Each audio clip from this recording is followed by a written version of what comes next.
شاید میں کہیں اور ہی کھو جاتی، مگر وہاں ایک دو لوگوں کی آمد نے مجھے میری سوچوں میں غرق ہونے سے روک دیا۔ میں نے جلدی سے وہ سارے پیسے اکٹھے کیے، دوپٹے کے پلو سے باندھے اور وہ ٹاٹ بھی اٹھا لی جس پر فقیر لیٹا ہوا تھا، مگر اس میں سے بدبو اٹھ رہی تھی، یہاں تک کہ میرا سانس لینا دوبر ہو گیا۔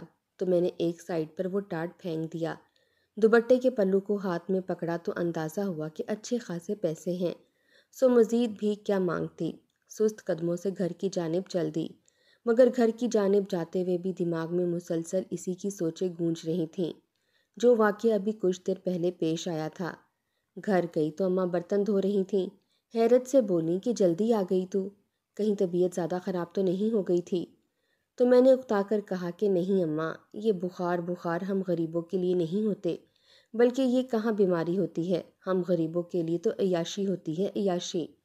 کچھ نہیں، بس بھیک مل گئی تھی تو اٹھ پڑی۔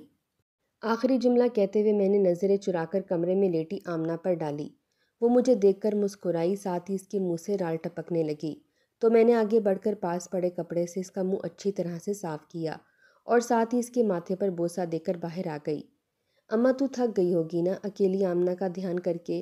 تو اماں مسکرا کر بولی، اپنے بچوں کا خیال رکھنے سے کوئی ماں تنگ نہیں ہوتی۔ مجھے احساس ہے تیرے ساتھ میں بڑی زیادتی کرتی ہوں، مگر کیا کروں، یہ پیٹ کا جہنم جو ہم ساتھ لیے پھر رہے ہیں، اسے بھی تو بھرنا ہے۔ میں نے ایک گھر میں بات کی ہے، صفائی ستھرائی کی، ادھر اگر صحیح معاوضہ مل جائے تو بس یہ کام چھوڑ دینا۔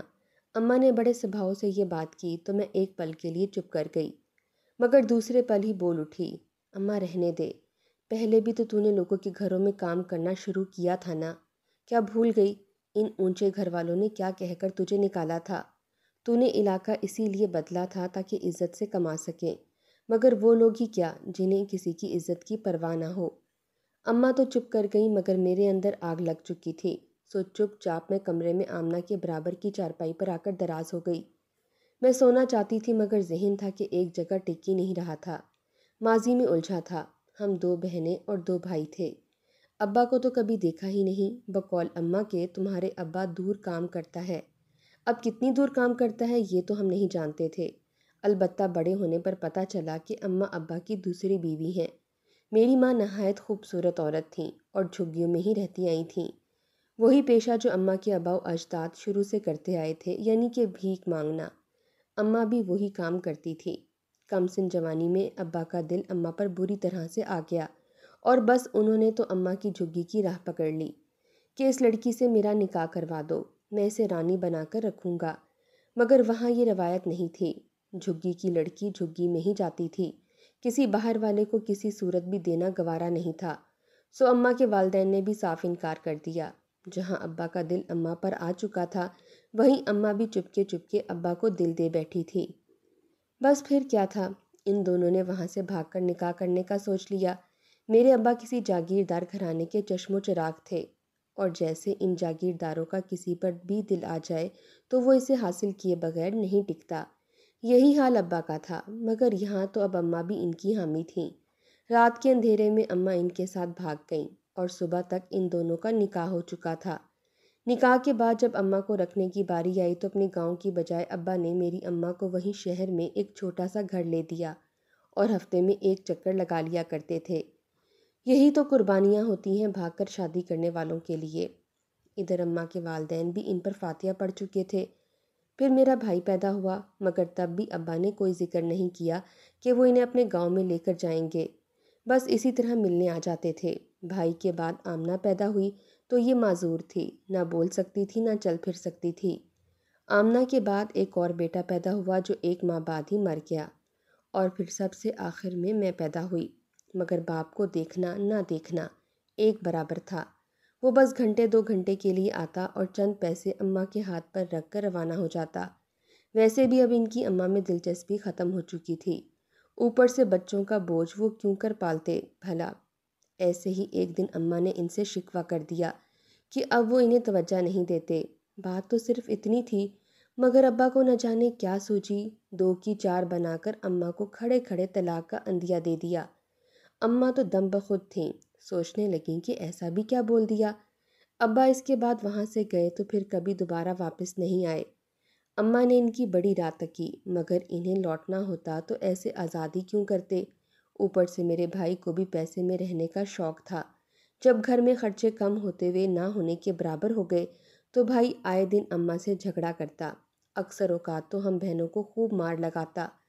اماں سے اس بات پر جھگڑتا کہ تم نے ابا سے طلاق کیوں لی، تو وہ بیچاری بے بس ہو جاتی، کہتی میں بھلا کیوں طلاق لوں گی، خود دے کر گیا ہے تمہارا باپ مجھے طلاق، تو کیوں کیا میرے باپ کو زج، تمہیں راس ہی نہیں آیا تھا پیسہ جو ہمارے منہ سے بھی سونے کے نوالے چھین لیے۔ اس بات پر اماں چپ کی چپ رہ جاتی۔ پھر ایک روز اماں نے بھائی کو کہا کہ تم نوکری کر لو، ایسے ہاتھ کچھ سیدھا ہو جائے گا، مگر وہ بالکل بھی ٹس سے مس نہ ہوا، کہنے لگا میں نہیں کماؤں گا، اتنے امیر باپ کا بیٹا ہو کر 2 2 ٹکے کی نوکریاں کروں، کبھی بھی نہیں۔ ہر جانب سے ہری جھنڈی دیکھ کر اماں اپنے والدین کے پاس واپس لوٹی تو علم ہوا کہ وہ لوگ تو کب کی وہاں سے جھگیاں سمیٹ کر جا چکے ہیں۔ اماں نے لاکھ ان کے ٹھکانے کا پتہ کرنا چاہا مگر پتہ نہ چل سکا، اوپر سے جو تھوڑی بہت جمع پونجی تھی وہ بھی خرچ ہو چکی تھی، اور دن اتنے برے تھے کہ گھر میں کھانے کے لالے پڑے تھے۔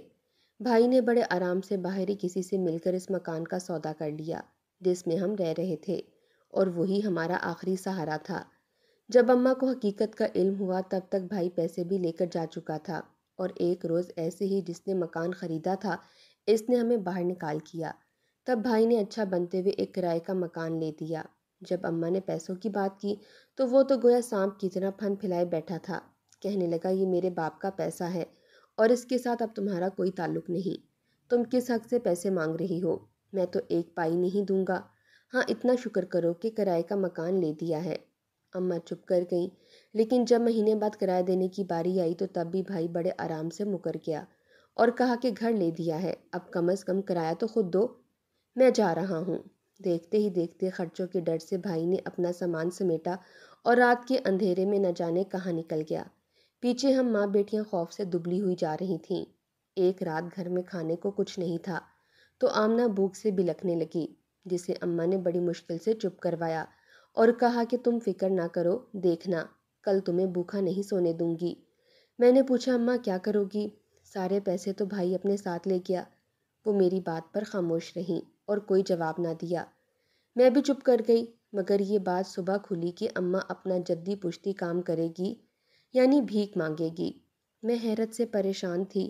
اماں سے پوچھا کہ تم بھیک ہی کیوں مانگو گی، اور بھی تو 100 طرح کے کام ہیں، ان میں سے کوئی کام کر لو، تو وہ کہنے لگیں کہ ان 100 طرح کے کاموں کی مزدوری مہینے کے بعد ملے گی، اور میری اولاد آج بھوکی بیٹھی ہے، ویسے بھی پہلے اپنے والدین کے لیے مانگا کرتی تھی، اب اگر تم لوگوں کے لیے مانگ لوں گی تو کیا برائی ہے، بس مجھے نہ روکنا، مجھے اب کسی صحیح غلط کا نہیں پتہ۔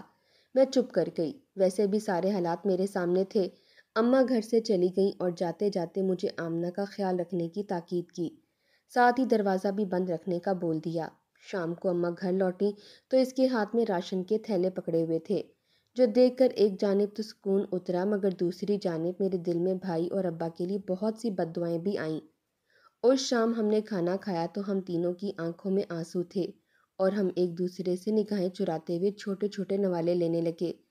پھر اس کے بعد یہی معمول تھا کہ اماں بھیک مانگنے جاتی اور میں آمنہ کے ساتھ گھر پر ہی رہا کرتی تھی۔ سارا دن ڈرتے ہوئے گزار دیتی تھی، ایسے میں بھائی کے بھی کسی ٹھکانے کا بھی نہیں پتہ تھا۔ کرتے کرتے تقریباً سال بھر ہو گیا اور ہمارے گھر کے حالات بھی قدرے بہتر ہو گئے۔ ایسے میں ایک روز بھائی آ گیا اور پھر سے مشکلات نے ہمارے گھر میں ڈیرے جما لیے۔ وہ سارا دن چارپائی پر لیٹا رہتا، شام کو جیسے ہی اماں بھیک مانگ کر آتی ان سے سارے پیسے ہتھیا کر اپنی جیب میں ڈال لیتا اور باہر نکل جاتا۔ خدا جانے وہ نشے پر لگ گیا تھا یا جوا کھیلنے لگا تھا، بس اتنا معلوم ہے کہ 2 کی بجائے اب 1 مرتبہ روٹی بننا شروع ہو گئی تھی۔ گھر میں اس روز اماں نے بھائی کو پیسے دینے سے منع کر دیا، تو اس نے جو جمع پونجی اماں نے میرے بیاہ کے لیے سنبھال کر رکھی تھی وہ چرا لی، اور ایک مرتبہ پھر سے منظر سے ہٹ گیا۔ ہم نے شکر کیا کہ کم از کم اس بہانے سے اس نے جان چھوڑ دی۔ اماں نے کچھ ماہ اور بھیک مانگی، اور اس کے بعد میں نے بڑی مشکل سے اماں کو منع کر دیا کہ وہ بھیک نہ مانگے، ہم دونوں مل کر کما لیں گے، لیکن اس علاقے میں کام کاج ممکن نہیں تھا، کیونکہ سب لوگ ہی ہمیں بھکاری جانتے تھے۔ ہم نے وہ علاقہ بدل لیا اور نسبتاً کم رش والے علاقے میں آ گئے۔ کچھ جمع پونجی جو میں نے دوبارہ سے کی تھی اس کا ایک گھر خرید لیا، جو محض 1 کمرے اور 1 واش روم پر مشتمل تھا۔ کچا سا گھر تھا جس کی چھت برسات میں بالکل برسات کی مانند ہی ٹپکتی تھی، مگر اس گھر کا سہارا بھی بڑا تھا۔ کم از کم اس کرائے کے گھر اور ہر ماہ کے کرائے سے تو جان چھوٹ چکی تھی۔ یہاں آ کر اماں نے ایک دو گھروں میں صفائی ستھرائی کا کام شروع کر دیا۔ تنخواہ بھی بس صحیح تھی، مگر حلال تھی، یہی بہت تھا۔ میں بھی اکثر اماں کے ساتھ کام کرنے چلی جایا کرتی تھی۔ 3 ماہ تو صحیح سے گزرے، مگر پھر ایک روز کسی نے اماں کو دیکھ لیا اور جن کے گھر میں وہ کام کرتی تھیں انہیں بتا دیا کہ یہ عورت پہلے بھیک مانگتی تھی، ادھر فلاں جگہ پر مالکن نے بلوا کر اماں سے تصدیق چاہی، تو وہ بھلا انکار کرتی بھی تو کیوں؟ سو انہوں نے اقرار کر لیا کہ وہ واقعی میں ہی بھیک مانگتی رہی ہیں۔ اس بات نے تو ایک نیا طوفان برپا کر دیا۔ اس عورت کو پریشانی لگ گئی کہ اتنے دن سے میرے گھر میں ایک بھیک مانگنے والی کام کر رہی ہے اور مجھے علم نہیں تھا۔ بھلائی کا تو دور ہی نہیں رہا۔ اماں نے اسے کہا کہ میں پہلے مانگتی تھی مگر اب نہیں مانگتی، اب خود کما کر اپنے بچوں کو بھی کھلاتی ہوں۔ مگر اس عورت کے دماغ پر نہ جانے کون سی دھن سوار تھی، اماں کو گھر سے لے کر گلی میں چلی آئی اور پورا محلہ جمع کر کے وہ تماشا لگایا کہ بس اللہ پناہ دے، ہمارا خود کا گھر اسی گلی میں تھا۔ اس واقعے کے بعد اماں کو کام پر رکھتا کون؟ یہ نیا کام کون دیتا؟ لیکن ہر ایک کی زبان پر ہمارا چرچا ضرور ہونے لگا۔ پہلے میں باہر دکانوں وغیرہ تک چلی جاتی تھی، مگر اب یہ بھی مشکل تھا۔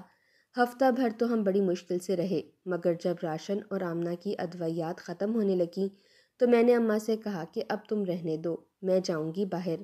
اماں نے حیرانی سے پوچھا کہ تمہیں کون کام دے گا؟ اگر ہم یہاں سے بھی کہیں اور چلے گئے تو پھر ایسے ہی کوئی اٹھ کر آ جائے گا جو ہماری حقیقت بتائے بغیر مرے گا نہیں کہ ہم بھکاری ہیں اور بھیک مانگتے رہے ہیں ماضی میں۔ اسی لیے بہتر ہے کہ یہی جو لوگ سمجھتے ہیں ہم بھی اسی طرح رہیں۔ بس میں اب بھیک مانگوں گی، دیکھتی ہوں کون مجھ سے بات کرتا ہے۔ اماں تو میرے بدلے انداز پر ہکا بکا تھیں۔ اس نے مجھے سمجھانے کی بڑی کوشش کی مگر میں نہیں سمجھی، کیونکہ مجھے سمجھنا ہی نہیں تھا۔